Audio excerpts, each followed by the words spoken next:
لله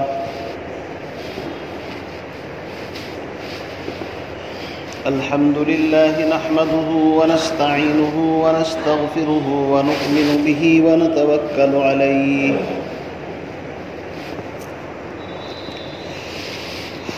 ونعوذ بالله من شرور أنفسنا ومن سيئات أعمالنا من يهده الله فلا مضل له ومن يضلله فلا هادي له ونشهد أن سيدنا ومولانا محمدا عبده ورسوله أما بعد فأعوذ بالله من الشيطان الرجيم بسم الله الرحمن الرحيم إن إبراهيم كان أمة قانتا لله حنيفا ولم يك من المشركين شاكرا لأنعمه اجتباه وهداه إلى صراط مستقيم صدق الله العظيم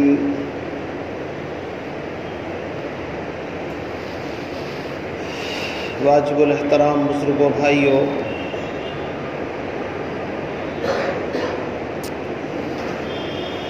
ذی الحج کا مبارک اور بابرکت مہینہ چل رہا ہے۔ ابھی 3-4 دن پہلے سیدنا ابراہیم خلیل اللہ علی نبینا علیہ الصلاۃ والسلام کی وہ عظیم سنت اور وہ عظیم یادگار جس کو قربانی کے نام سے جانا جاتا ہے، پوری دنیا کے اندر وہ عظیم الشان تہوار منایا گیا۔ اللہ رب العزت ہم تمام کی اس قربانی کو اور اس محنت کو قبول فرمائے، اور اللہ رب العزت ہم تمام کو پوری زندگی سنت ابراہیم اور آقائے مدنی محمد عربی صلی اللہ علیہ وسلم کے نقش قدم پر چلنے کی توفیق اور ہمت عطا فرمائے۔ محترم بزرگوں بھائیوں، جناب نبی کریم صلی اللہ علیہ وسلم آخری نبی ہیں، آخری پیغمبر ہیں۔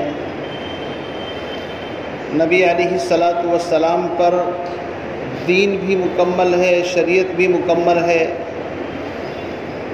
اور آپ علیہ الصلاۃ والسلام کو سب سے اخیر کے اندر اس لیے بھیجا گیا کہ آپ پورے جہان کے لیے، پورے عالم کے لیے رحمت ہیں۔ وما ارسلناک الا رحمۃ للعالمین، کہ نبی ہم نے آپ کو پوری دنیا کے لیے، پورے ورلڈ کے لیے، پوری کائنات کے لیے رحمت بنا کر کے بھیجا ہے۔ پہلے انبیاء علیہم الصلاۃ والسلام ان کے زمانے محدود تھے، ان کے علاقے محدود تھے،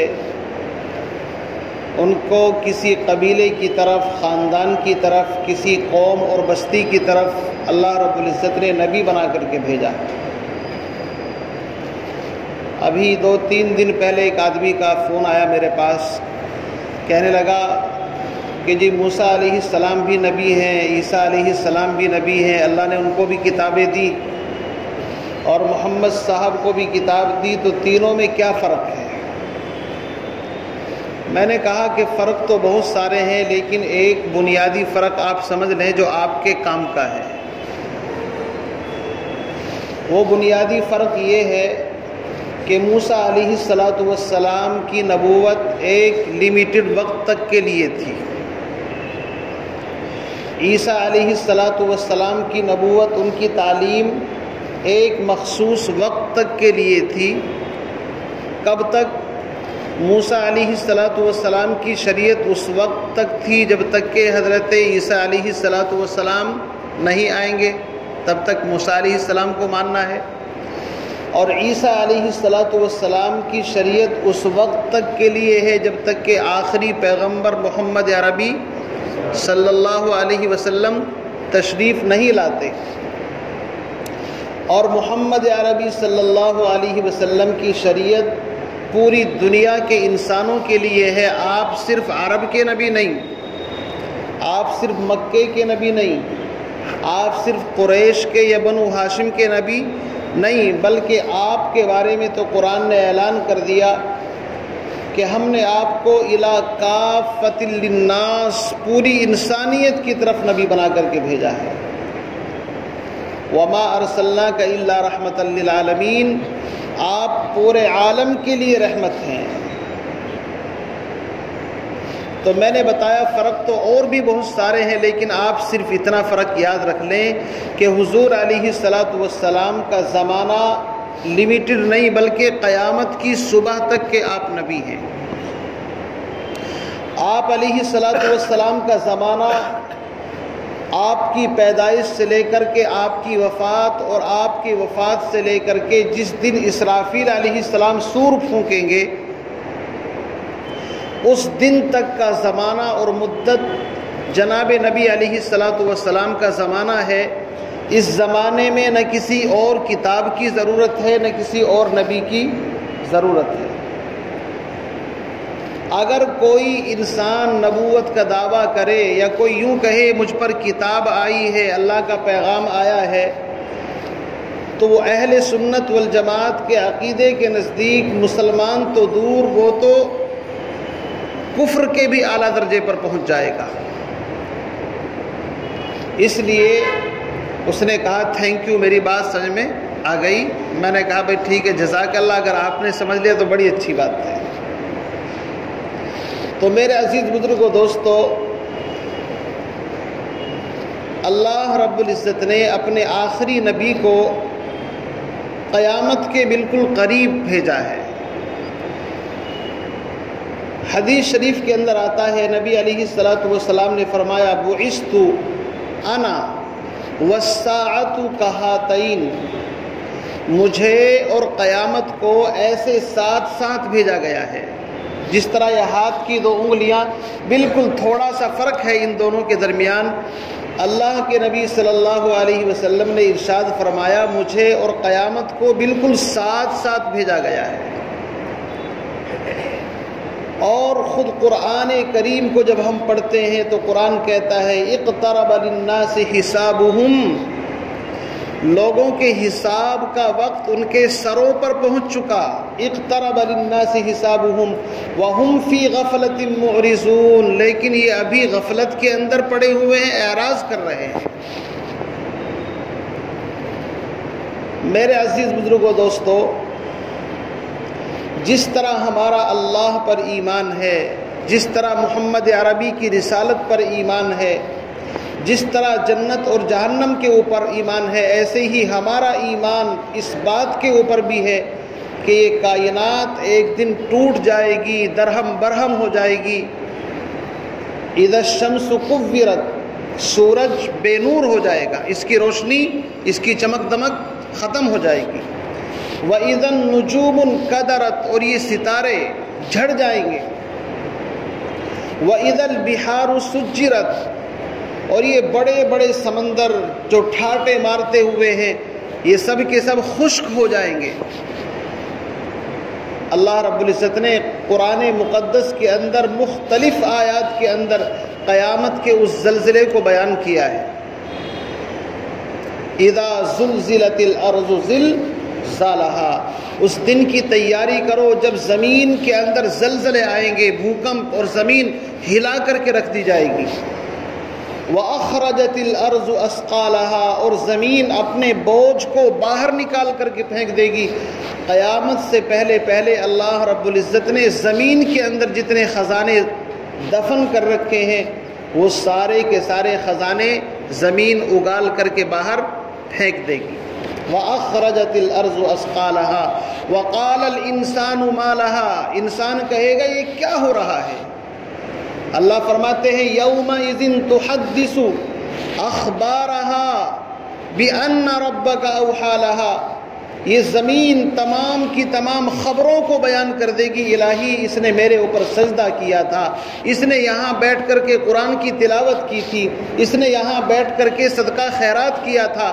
یہ زمین اپنی ساری خبروں کو بیان کرے گی، اور زمین چیخ کر کے کہے گی الہی اس نے یہاں پر قتل کیا تھا، اس نے یہاں پر ظلم کیا تھا، اس نے یہاں پر یہ کام کیا تھا۔ ساری کی ساری نیکی اور بدی کی خبریں زمین بیان کرے گی۔ یومئذ تحدث اخبارها بان ربک اوحی لها۔ تو میرے عزیز بھائیوں، وہ دن جس کو قیامت کا دن کہا جاتا ہے، انتہائی خوفناک دن ہوگا۔ سورۃ المزمل کے اندر اللہ نے فرمایا یوم یجعل الولدان شیبا، وہ دن ایسا ہوگا کہ بچوں کو بھی بوڑھا کر دے گا۔ ولدان بچے کو کہتے ہیں، اور شیب جس کے سر کے بال سفید ہو جائیں، جس کو ہمارے ہاں بوڑھا کہتے ہیں۔ انسان اس دن اتنا خوف زدہ ہوگا، اللہ کی طرف سے اعلان ہوگا لمن الملک اليوم، آج کس کی سلطنت ہے بتاؤ؟ لمن الملک اليوم، ساری کی ساری انسانیت خاموش۔ اللہ کے سامنے کسی کے بولنے کی جرأت ہو سکتی ہے؟ سب خاموش ہوں گے۔ اللہ کی طرف سے جواب آئے گا للہ الواحد القہار، آج زبردست طاقت والے کی حکومت اور سلطنت ہے۔ تو میرے محترم بزرگوں بھائیوں، وہ دن آنا ہے، اور وہ دن اب کوئی زیادہ دور نہیں رہ گیا ہے۔ سب سے بڑی بات یہ ہے، جب نبی علیہ الصلوۃ والسلام نے خود اپنی زبان مبارک سے فرما دیا مجھے اور قیامت کو بالکل ساتھ ساتھ بھیجا گیا ہے۔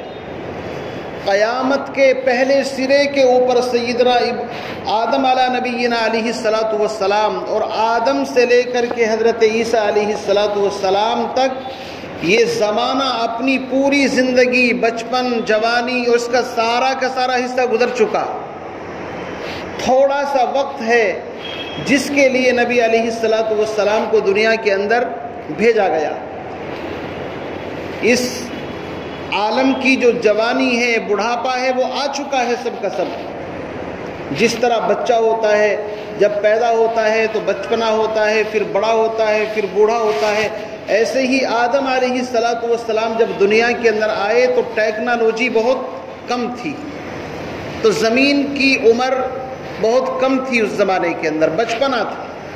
جن چیزوں کی ضرورت تھی حضرت جبریل علیہ الصلوۃ والسلام نے آ کر کے ان کو بتا دیا، ہل اس طرح چلاتے ہیں، اور گیہوں اس طرح بویا جاتا ہے، اس طرح اس کو سکھایا جاتا ہے، کاٹا جاتا ہے، پھر اس کو پیس کر کے اس کی روٹی بنائی جاتی ہے۔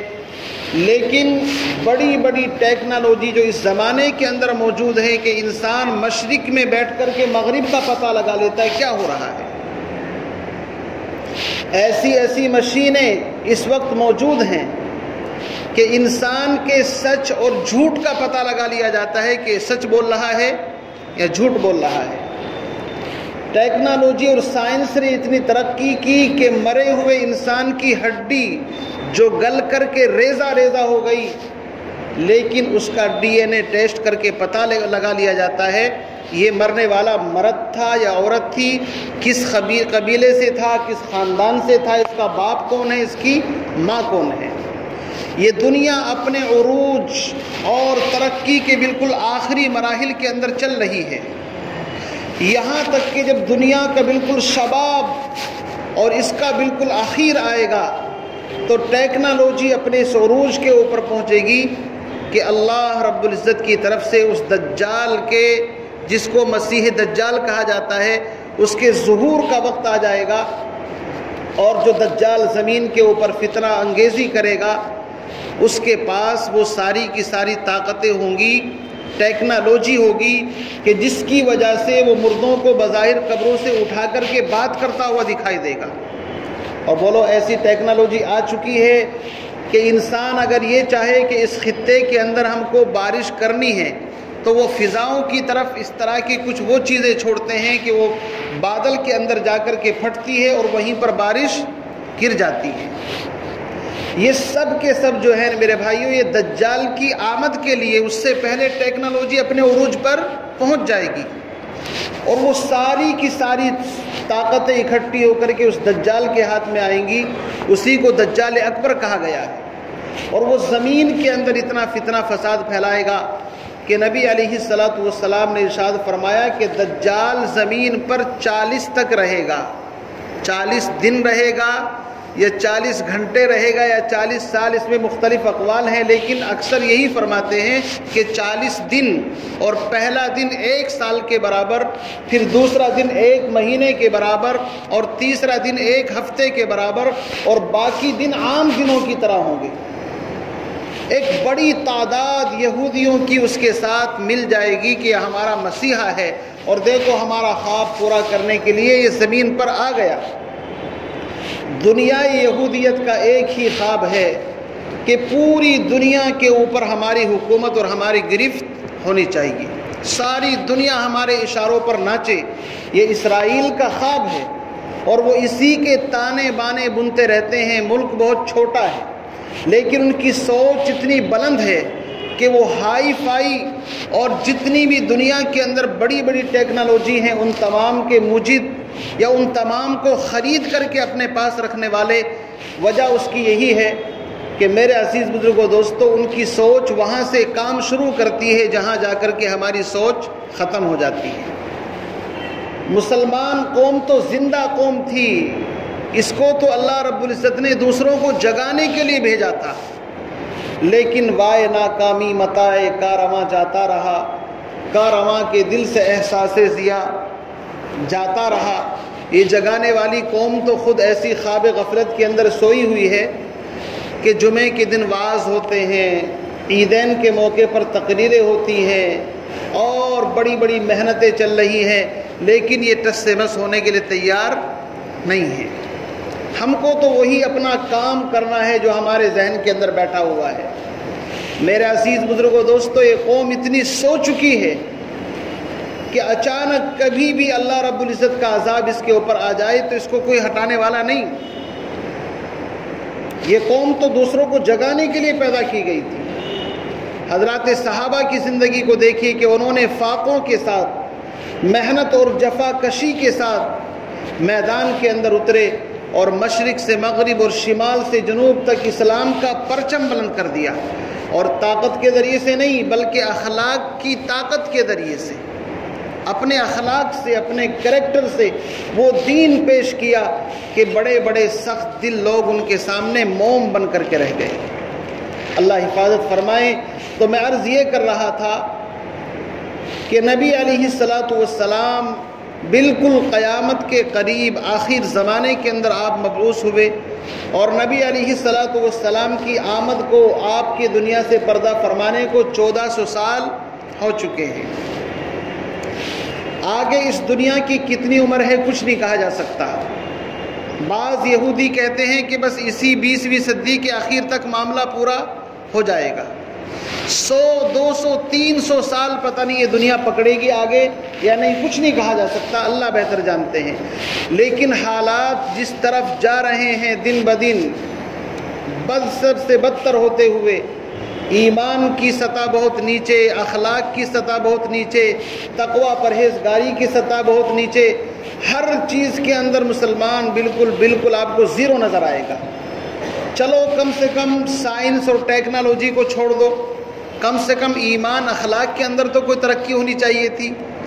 ان کا ایمان بھی اللہ معاف فرمائے اتنا کمزور اور بودا ہے کہ جب یہ وہم کا شکار ہوتا ہے تو اس کو یہ پتہ نہیں کہ پاور اللہ کے ہاتھ میں ہے، یہ انسان سے ڈرنے لگتا ہے۔ اور اندھیری رات ہو اور اگر کیواڑ ہل جائے تو انسان اس سے ڈر جاتا ہے، خوف زدہ ہو جاتا ہے۔ میرے بھائی بزرگوں دوستو، ہمارا ایمان اخلاق بالکل تنزلی کی طرف ہے۔ قرآن مقدس کے اندر اللہ رب العزت نے اعلان فرمایا ہے، اے ایمان والو، اگر تم اپنے ایمان پر ثابت قدم رہو گے، ان ینصرکم اللہ فلا غالب لکم، اگر اللہ تمہاری مدد کرنے پر آ جائے دنیا کی کوئی طاقت تمہارا بال بیکا نہیں کر سکتی۔ وَإِن يَخْذُلْكُمْ، اور اگر اللہ تم کو ذلیل کرنے پر آ جائے، فَمَنْ ذَا الَّذِي يَنْصُرُكُمْ مِنْ بَعْدِهِ، تو ذرا کون سی وہ طاقت ہے جو اللہ رب العزت کے ذلیل کرنے کے بعد بھی تم کو عزت دے؟ ذرا ہم کو اس کا چہرہ دکھاؤ تو کون ہے وہ؟ مسلمان تو وہ ہے کم من فئۃ قلیلۃ غلبت فئۃ کثیرۃ باذن اللہ، کہ اللہ رب العزت نے بدر کے میدان میں مٹھی بھر صحابہ کو 313 کو بغیر کسی ساز و سامان کے 1000 کے لشکر کے اوپر اللہ نے فتح عطا فرمائی، اور بتا دیا کہ تمہارے پاس اگر ایمان ہے، تمہارا یقین اللہ کی ذات کے اوپر مضبوط ہے، تو دنیا کی کوئی طاقت تمہارا بال بیکا نہیں کر سکتی۔ لیکن جیسا کہ میں نے ابھی کہا، رونا تو اسی بات کا ہے کہ سائنس اور ٹیکنالوجی تو دور کی بات، ہم تو ایمان اور عمل کی بھی سطح کے اندر بہت نیچے گر چکے ہیں۔ ایمان بھی کمزور، اخلاق ہمارے پاس نہیں، کردار ہمارے پاس نہیں، صرف نام کے مسلمان ہیں، نام نہاد مسلمان۔ قیامت کے قریب جناب نبی کریم صلی اللہ علیہ وسلم کی ایک حدیث جس میں ایک پیشین گوئی آپ نے فرمائی ہے، فرمایا قیامت کے قریب مسلمانوں کو لقمہ تر سمجھتے ہیں نا، جو لقمہ بالکل تر ہوتا ہے جس کو انسان کھانے کی کوشش کرتا ہے، لقمہ تر سمجھ کر کے تم کو ہڑپ کرنے کی کوششیں کی جائیں گی۔ تو صحابہ نے پوچھا، اے اللہ کے رسول، کیا ہماری تعداد اس وقت کم ہوگی؟ آپ نے فرمایا نہیں، تمہاری تعداد بہت زیادہ ہوگی، بہت زیادہ ہوگی تمہاری تعداد۔ پھر کس وجہ سے؟ آپ نے فرمایا کہ تمہارے اندر اس وقت وہن پیدا ہو چکا ہوگا، واو ہا نون، وہن۔ اب صحابہ نے پھر سوال کیا، وبل وہن یا رسول اللہ، اے اللہ کے رسول یہ وہن کیا چیز ہے؟ آپ اس کی تشریح فرما دیں، ہم تو نہیں سمجھے وہن کیا چیز ہے۔ تو امام الانبیاء محمد عربی صلی اللہ علیہ وسلم نے وہن کی 2 جملوں کے اندر تشریح فرمائی، اور آپ اور میں اپنے گریبان کے اندر منہ ڈال کر کے دیکھ لیں کہ آج وہ حالت ہمارے اندر پائی جاتی ہے یا نہیں، یا ہم یہ سوچیں کہ نہیں ہم تو بہت اچھے ہیں اور یہ تو بعد میں، نہیں، وہ چیز آج امت مسلمہ کے اندر پیدا ہو چکی ہے۔ اللہ کے نبی نے فرمایا وہن بتاؤں کیا چیز ہے؟ حب الدنیا، سب سے پہلی چیز دنیا کی محبت تمہارے دل کے اندر آ جائے گی، یہ وہن ہے، دنیا کی محبت۔ دنیا کی محبت ہر برائی کی جڑ، حب الدنیا رأس کل خطیئۃ، اللہ کے نبی نے فرمایا کہ دنیا کی محبت تمام برائیوں کی جڑ اور بنیاد ہے۔ جب انسان کے دل کے اندر دنیا کی محبت آتی ہے، نہ وہ بھائی کو دیکھتا ہے، بھائی کا مال ملے بھائی کا گلا کاٹ دیتا ہے، پڑوسی کو نہیں دیکھتا، رشتہ دار کو نہیں دیکھتا، وہ دوست احباب کو نہیں دیکھتا، وہ حلال حرام سے بے فکر ہو کر کے دنیا سمیٹنے کے چکر میں لگتا ہے، چاہے پھر اس کو سودی کاروبار کرنا پڑے، رشوتیں لینی پڑے، اور اس کو کچھ بھی کرنا پڑے۔ دنیا کی محبت جب تمہارے دلوں کے اندر گھر کر لے گی، سمجھو تمہاری بنیادی کمزوری تمہارے اندر آ چکی اور تمہارا زوال شروع ہو چکا۔ میرے بھائی، آج جب ہم اس حدیث کی روشنی میں اپنے آپ کی زندگی کو دیکھتے ہیں تو اللہ معاف فرمائے، دنیا کی محبت 99% انسانوں کی دلوں کے اندر اس وقت اپنا گھر کر چکی ہے۔ دنیا کی محبت کا پتہ کیسے چلتا ہے؟ ایک آدمی مالدار ہے، اس کی خواہش یہ ہے کہ مجھے اور زیادہ مال مل جائے، کبھی اس کی حسرت پوری نہیں ہوتی، کبھی وہ یہ نہیں کہتا یا اللہ اب تو اتنا دے دیا کہ اب ضرورت نہیں، جتنا اس کے پاس آتا چلا جائے اور اس سے زیادہ کے پروگرام بناتا چلا جائے گا۔ اسی لیے حدیث کے اندر فرمایا لا یشبعان طالب علم و طالب مال، 2 ایسے پیاسے ہیں جن کی پیاس کبھی نہیں بجھتی، ایک مال کا طلبگار اور ایک علم کا طلبگار۔ نہیں نکلی کسی کی حسرتیں سب آج تک دل کی، کہ ہر حسرت نئی حسرت پہ جا کر ختم ہوتی ہے۔ ایک حسرت پوری نہیں ہوتی، دوسری جنم لے لیتی ہے کہ یار ایسا ہونا چاہیے تھا، وہ پوری نہیں ہوتی، تیسری اس کے دل کے اندر پیدا ہو جاتی ہے۔ اللہ کے نبی نے فرمایا جب تمہارے اندر وہن پیدا ہو جائے گا تو صحابہ نے پوچھا مل وہن یا رسول اللہ، اے اللہ کے رسول وہن کیا چیز ہے؟ تو سرکار مدینہ محمد عربی صلی اللہ علیہ وسلم نے فرمایا وہن سب سے پہلی چیز حب الدنیا، دنیا کی محبت تمہارے دلوں کے اندر گھر کر جائے گی۔ تو آج ہم اور آپ اس حدیث کی روشنی میں اپنا اپنا ایکس رے نکال کر کے خود دیکھ سکتے ہیں۔ یہ تو تھرمامیٹر دے دیا اللہ کے نبی نے ہمارے ہاتھ میں کہ دنیا کی محبت ہے یا نہیں ہمارے دلوں کے اندر۔ ایک مالدار آدمی اپنے مال کا بڑھانے کا چکر اس کو ہے، لیکن یہ نہیں سوچے گا اس مال کے اندر جو غریبوں کا حق ہے وہ بھی مجھے نکالنا ہے یا نہیں۔ قارون کی طرح خزانے جمع کرنے کا شوق، بڑے بڑے مکان اور کوٹھی بنانے کا اس کو غم، بڑی بڑی گاڑیاں خرید کر کے اپنا رعب۔ آج ہم قرآن پاک کی صبح تفسیر پڑھ رہے تھے، سورہ حدید، اس کی آیت کے اندر اللہ رب العزت نے اتنا بہترین خوبصورت منظر بیان کیا ہے، بلکہ میں فجر کے درس میں کہہ رہا تھا کہ اگر اللہ رب العزت پورا قرآن نازل نہ کر کے صرف یہی ایک آیت نازل کر دیتا اور انسان اس آیت کے اندر اپنی زندگی کا ایکس رے اور غور و فکر کر لے تو انسان کی آنکھیں کھل جائیں کہ اللہ رب العزت نے دنیا کی زندگی کو کس خوبصورت انداز میں بیان فرمایا۔ سورہ حدید کی وہ آیت کون سی ہے جانتے ہیں آپ؟ اعلموا انما الحیات الدنیا لعب ولہو، او انسانوں، او غفلت کے اندر پڑے ہوئے انسانوں، اعلموا جاگ جاؤ۔ علم یعلم کا مطلب ہوتا ہے جاننا، نیند کی چادر چھوڑ کر کے خواب غفلت سے اٹھ کر کے بیدار ہو جاؤ۔ یہ قرآن جھنجھوڑ رہا ہے، اعلموا، سنو سنو سنو۔ جیسے کوئی عظیم اعلان ہوتا ہے نا بادشاہ وقت کی طرف سے، تو وہ کہتا ہے سنو سنو بادشاہ کی طرف سے اعلان ہے۔ اعلموا کا مطلب بھی یہی ہے کہ یہ سرکاری اعلان ہے اللہ رب العزت کی طرف سے۔ اعلموا انما الحیات الدنیا، دنیا کی زندگی کیا ہے؟ اللہ رب العزت نے 5 چیزیں وہاں پر بیان فرمائی ہیں۔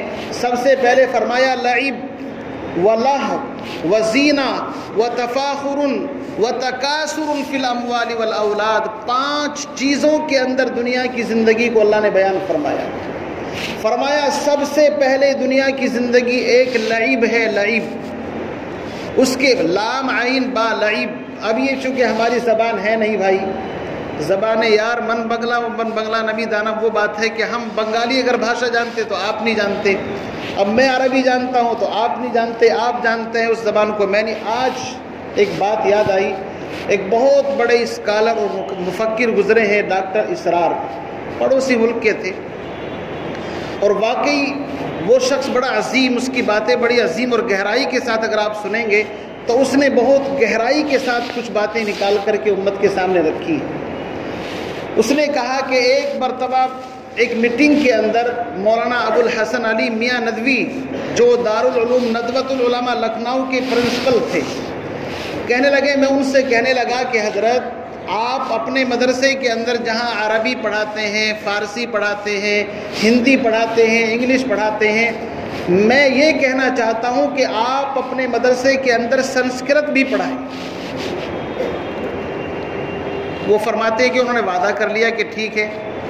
2 سال کے بعد پھر میری ملاقات ہوئی تو میں نے کہا کہ حضرت آپ نے وہ سنسکرت کا کورس اپنے مدرسے میں شروع کیا ہے یا نہیں کیا؟ تو مولانا علی میاں ندوی بڑے آدمی تھے، کہنے لگے کہ بھائی یاد نہیں رہا۔ تو ڈاکٹر اسرار مرحوم کہنے لگے کہ بھائی مجھے افسوس ہوا کہ اتنا بڑا عالم اور میری بات کو انہوں نے بہت ہلکے کے اندر لیا۔ ان کا کہنے کا مقصد یہ تھا کہ آپ ہندوستان جس ملک کے اندر رہتے ہیں، اس ملک کے اندر جس قوم کے ساتھ آپ کی نشست و برخاست ہے، اٹھنا بیٹھنا ہے، جن لوگوں کے بیچ میں آپ رہتے ہیں، یہاں پر 20 کروڑ مسلمان ہیں تو کم سے کم 180 کروڑ کون ہے بھائی؟ برادران وطن ہیں۔ اور ان کی جو دھارمک کتاب ہے وہ عربی زبان میں تو ہے نہیں، فارسی زبان میں تو ہے نہیں، اردو میں تو ہے نہیں، ان کی جو مادری اور ان کی جو اصلی اپنی کتاب ہے گیتا رامائن، جس کو بھی وہ مقدس مانتے ہیں، وہ تو سنسکرت کے اندر ہے۔ ان کے کہنے کا مقصد یہ تھا کہ جب تک آپ اس لینگویج کو نہیں جانیں گے تو آپ کو کیا پتہ اس کتاب کے اندر کیا لکھا ہوا ہے۔ جبکہ بہت سارے علماء ایسے گزرے ہیں کہ جنہوں نے توحید اور رسالت، اللہ کے ایک ہونے کو اور محمد عربی صلی اللہ علیہ وسلم کے نبی برحق ہونے کو قرآن سے نہیں سمجھا، بلکہ انہوں نے اسی مذہبی ہندوؤں کی مذہبی کتاب کو سنسکرت کے اندر پڑھا، اور اسی کتاب نے ان کو اللہ رب العزت کی توحید کا سبق پڑھا دیا۔ اس کے اندر تو ایک ایشور کی تعلیم لکھی ہوئی ہے، اس کے اندر تو نبی آخر الزمان محمد عربی صلی اللہ علیہ وسلم کا تذکرہ ہے۔ تو جب تم اس ماحول کے اندر رہ کر کے اگر اس کتاب کو نہیں پڑھو گے تو تمہیں کیا پتہ چلے گا؟ کیوں جی، بات تو بہت اہم ہے، بڑی اہم بات انہوں نے ارشاد فرمائی، لیکن اس قوم کا حال یہی ہے۔ تو میں وہ یہی کہہ رہا تھا کہ اب بات چونکہ عربی کی چل رہی ہے، اب جب میں لعیب کہہ رہا ہوں تو آپ سوچ رہے کہ لعیب کیا چیز ہے بھائی، تو کم سے کم اگر زبان پر قدرت ہوتی تو پتہ چلتا لعیب کیا چیز ہے۔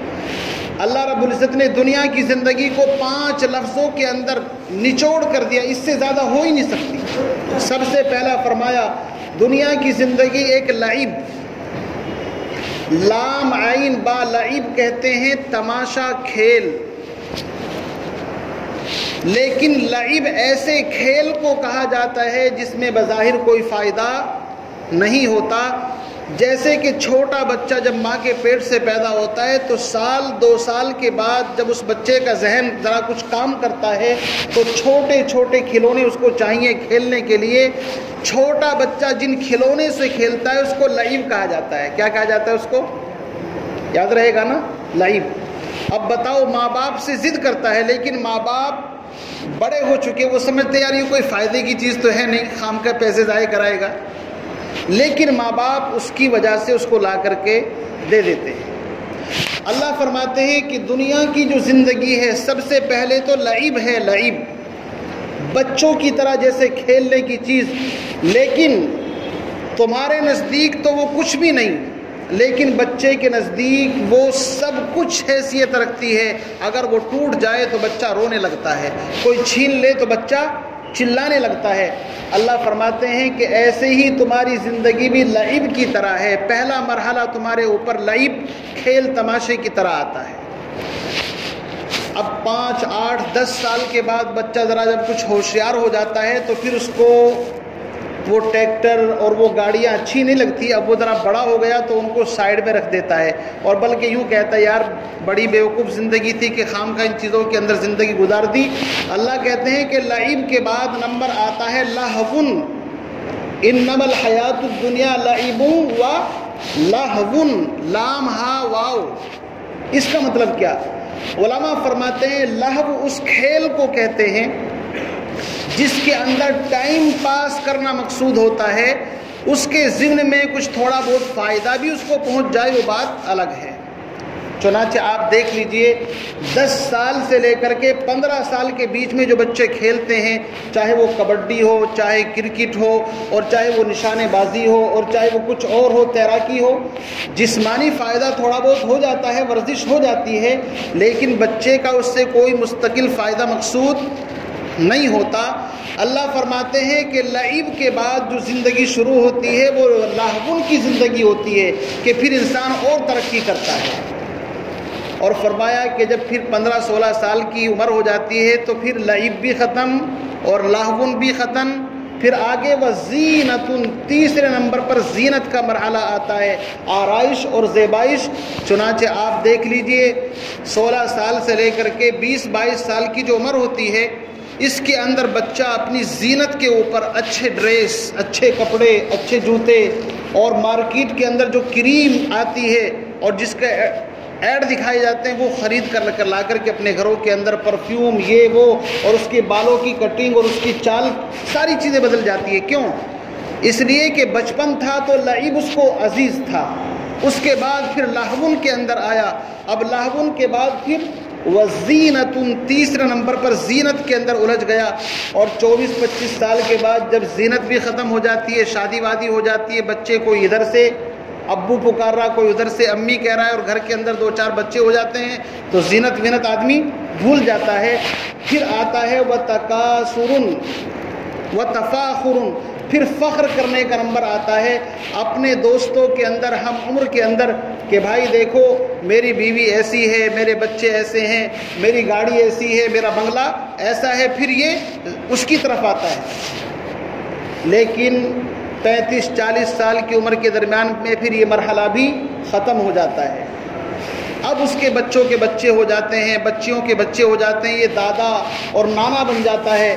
تو اللہ پھر آخری مرحلہ بیان فرماتے ہیں وَتَكَاثُرٌ فِي الْأَمْوَالِ وَالْأَوْلَادِ، پھر انسان جب بڑھاپے کے اندر پہنچتا ہے، بال سفید ہوتے ہیں، تو 35 سال اور 40 سال سے پہلے تو اپنی عمر انسان گھٹا کر کے بتاتا ہے، تجربہ ہے۔ جب تک 35-40 سال کی عمر ہوتی ہے آپ اس سے بات کرو تو زیادہ زیادہ اپنی عمر کو نیچے ہی کر کے بتائے گا، اور جہاں اس کو لگا کہ بھئی اب تو 40 سال نکل گئے، اب بات نہیں بنے گی، تو پھر زیادہ بڑھا کر کے بتانا شروع کر دیتا ہے تاکہ روک پڑے کہ بھائی ہم بھی کوئی معمولی نہیں، زمانہ دیکھ رکھا ہے ہم نے، یہ انسان کی فطرت ہے۔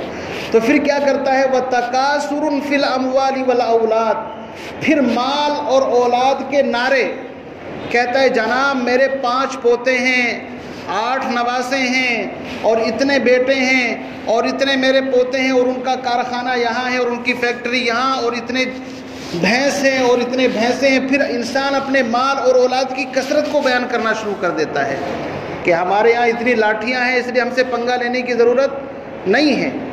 ان 5 مرحلوں کے اندر انسان کی زندگی، اللہ فرماتے ہیں کہ جس طرح لعب اور لہو اور زینت وَتَفَاخُرٌ وَتَكَاثُرٌ فِي الْأَمْوَالِ وَالْأَوْلَادِ، جب انسان ایک مرحلے سے گزر کر کے دوسرے میں قدم رکھتا ہے تو پہلے کے اوپر اس کو ہنسی آتی ہے کہ یار اب بچپن کی باتیں اگر کوئی سوچے، انسان اپنے بچوں کو دیکھ کر کے ہنسے گا کہ یار دیکھو بچے کھیل کود کے اندر مشغول ہیں۔ وہ مثنوی مولانا روم کے اندر ایک عجیب واقعہ انہوں نے کہا ہے کہ بچے جب روتے ہیں نا تو ماں ان کو روٹی پیش کرتی ہے کہ بیٹا لو یہ روٹی کھا لو، تو بچہ روٹی کو منہ نہیں لگاتا۔ انہوں نے ایک مثال دی، لیکن اگر ماں اسی آٹے کے اس کو کچھ بنا کر کے دے دے، گھوڑے کی شکل، بطخ کی شکل آٹے سے، تو بچہ اس کے اندر بہل جاتا ہے۔ ایک مثال دے کر کے سمجھایا کہ اسی آٹے کی روٹی ان کے سامنے پڑی ہوئی ہے لیکن اس کو قدر کی نگاہ سے نہیں دیکھتا، اور اسی آٹے کا اگر ان کو کوئی کھیل تماشے کی چیز بنا کر کے دے دی تو بچہ بہل جاتا ہے۔ اللہ فرماتے ہیں کہ تمہاری زندگی جو بھی ہے یہ ان 5 چیزوں کے اندر گزر رہی ہے۔ ابھی تم اپنے آپ کو اسمارٹ سمجھنے لگے، ہم بڑے ہو گئے، نہیں۔ جس طرح تم بچے کو دیکھ کر کے مذاق اڑاتے ہو کہ یار کس چیز کے اندر زندگی ضائع کر رہا ہے، اللہ کو بھی ہنسی آتی ہے۔ چاہے تم تکاثر فی الاموال کے اندر ہو، چاہے زینت کے اندر ہو، چاہے لہو کے اندر ہو، چاہے لعب کے اندر ہو۔ اللہ نے پھر آگے اس کی مثال دی ہے بارش کے پانی کے ساتھ، وقت نہیں ہے تو میں آپ کو اشارتاً سمجھا رہا ہوں کہ قرآن پاک کی اس آیت میں اللہ رب العزت نے انسان کے بچپن سے لے کر کے اس کے بڑھاپے تک کے 5 چیزوں کے اندر بیان کر دیا کہ انسان کی زندگی 5 چیزوں کے اندر گھوم کر کے رہ جاتی ہے۔ سب سے پہلا مرحلہ لعب، پھر لہو، پھر زینت، پھر تفاخر فی الاموال والاولاد و تکاثر فی الاموال والاولاد۔ لیکن جیسے ہی موت کا جھٹکا آتا ہے اور آنکھیں کھلتی ہیں برزخ کے اندر تو انسان بھول جاتا ہے یار وہ ساری چیزیں تو بیکار تھی، اصل زندگی تو یہ ہے۔ اسی لیے اللہ رب العزت نے قرآن میں 4 مقامات پر بلکہ 2 مقام پر تو متاع الغرور فرمایا اور کئی مقام پر لہو و لعب یا لعب و لہو فرمایا۔ تو میرے عزیز بزرگوں بھائیوں، میں بات یہ عرض کر رہا تھا کہ جناب نبی کریم صلی اللہ علیہ وسلم کو اللہ رب العزت نے بالکل آخر کے اندر بھیجا ہے۔ قیامت کی چھوٹی چھوٹی نشانیاں سب پوری ہو چکی، ٹیکنالوجی اپنے عروج پر پہنچنے والی ہے، اور جس دن یہ عروج پر پہنچ جائے گی دجال ظاہر ہو جائے گا، اور وہ انہی ٹیکنالوجی کا سہارا لے کر کے انسانوں کو 40 دن تک پریشان کرے گا۔ علاوہ مکے اور مدینے کے، مکے اور مدینے میں پہرا ہوگا فرشتوں کا، وہاں پر وہ داخل نہیں ہو سکے گا۔ اس کے علاوہ وہ پوری زمین کے اوپر جہاں چاہے گا فتنہ پھیلائے گا، آسمان کی طرف اشارہ کرے گا، بارشیں ہوں گی، اور یہ ٹیکنالوجی وجود کے اندر آ چکی، میں آپ کو بتا رہا ہوں۔ ایسی ٹیکنالوجی آ چکی ہے کہ جہاں آپ بارش گرانا چاہیں وہاں پر بارش گرا لیتے ہیں۔ یہ آہستہ آہستہ بڑھ رہی ہیں، اور یہ ساری کی ساری نشانیاں کس لیے؟ دجال کی آمد کے لیے ایک پلیٹ فارم تیار کیا جا رہا ہے، اور مسلمان ابھی خواب غفلت کے اندر پڑے ہوئے ہیں۔ یہودی ان کا بچہ وہاں سے آگے سبق پڑھتا ہے جہاں مسلمان کا بچہ پڑھ کر کے تھک کر کے کتاب بند کر کے سو جاتا ہے۔ ان کا بچہ ماں کے پیٹ سے اتنا علم اور اتنا سائنس لے کر کے پیدا ہوتا ہے۔ وجہ کیا ہے؟ وجہ یہی ہے کہ وہ انہوں نے اپنے آپ کو سنبھال لیا، وہ زمانے کے ساتھ آنکھیں ملانا جانتے ہیں، اور مسلمان تو بس اسی کے اندر الجھا ہوا ہے۔ اللہ معاف فرمائے، جو قوم دوسروں کو جگانے کے لیے اور دوسروں کو بیدار کرنے کے لیے آئی تھی، خود انہوں نے اپنی آنکھیں بند کر لی ہیں۔ اور میں نے بتایا تھا نا کہ اللہ کے نبی نے فرمایا کہ تمہارے اندر وہن پیدا ہو جائے گا۔ وہن کیا چیز ہے؟ حب الدنیا، پہلی چیز دنیا کی محبت، اور دوسری چیز کراہیت للموت، موت سے تم بھاگو گے، نفرت کرو گے۔ یہ دونوں چیزیں آج میرے اور آپ کے اندر پائی جاتی ہیں۔ اپنے اپنے گریبان کے اندر جھانک کر کے خود ایکسرا کر سکتے ہیں کہ دنیا کی محبت بھی ہے اور موت کی ناپسندیدگی بھی ہمارے دلوں کے اندر ہے۔